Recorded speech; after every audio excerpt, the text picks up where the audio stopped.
Oh, that this too solid flesh would melt, thaw, and resolve itself into a dew. Or that the everlasting had not fixed his canon against self-slaughter. Oh God, how weary, stale, flat, and unprofitable seems to me all the uses of this world. Fie on't, oh fie, 'tis an unweeded garden that grows to seed. Things rank and gross in nature possess it merely, that it should come to this. But 2 months dead, nay, not so much, not 2. So excellent a king that was to this, Hyperion to a satyr, so loving to my mother, that he might not beteem the winds of heaven visit her face too roughly.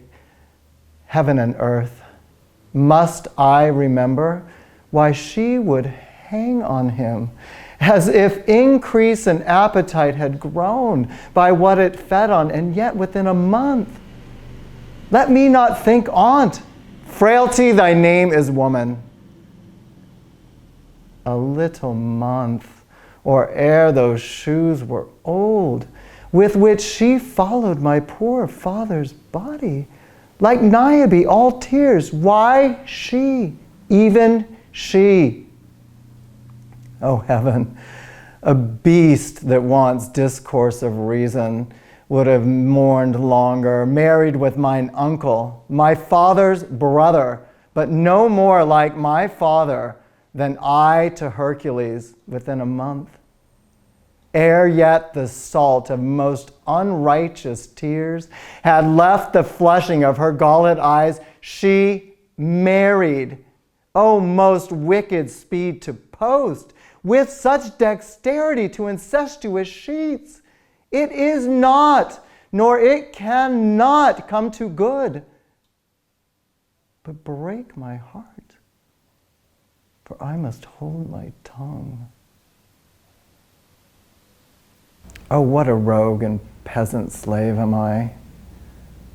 Is it not monstrous that this player here, but in a fiction, in a dream of passion, could force his soul so to his whole conceit, that from her workings all his visage wanned, tears in his eyes, distraction in his aspect, a broken voice, and his whole function suiting, with forms to his conceit, and all for nothing? For Hecuba. What's Hecuba to him, or he to Hecuba, that he should weep for her? What would he do? Had he the motive and the cue for passion that I have, he would drown the stage with tears, and cleave the gentle ear with horrid speech, make mad the guilty and appall the free, confound the ignorant and amaze indeed the very faculty of eyes and ears. Yet I,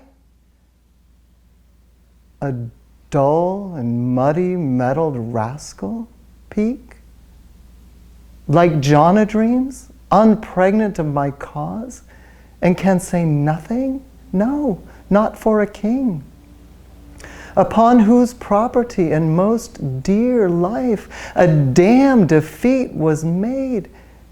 Am I a coward? Who calls me villain, breaks my pate across, plucks off my beard and blows it in my face, tweaks me by the nose and gives me a lie in the throat as deep as to the lungs? Who does me this? But I should take it, for it cannot be.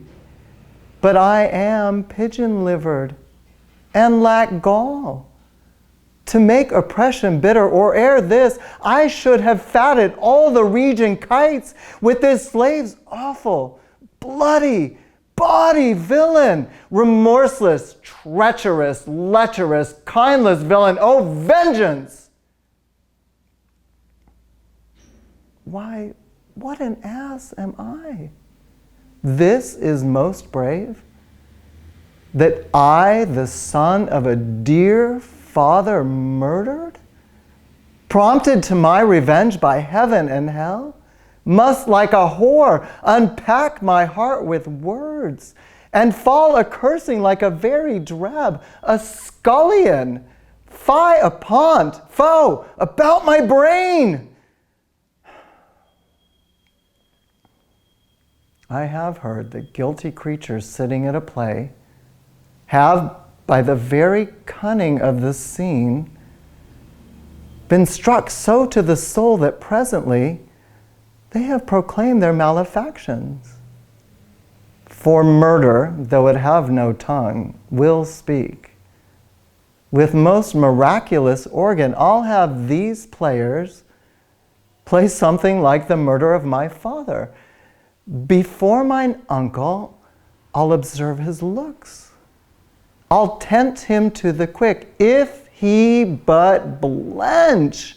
I know my course.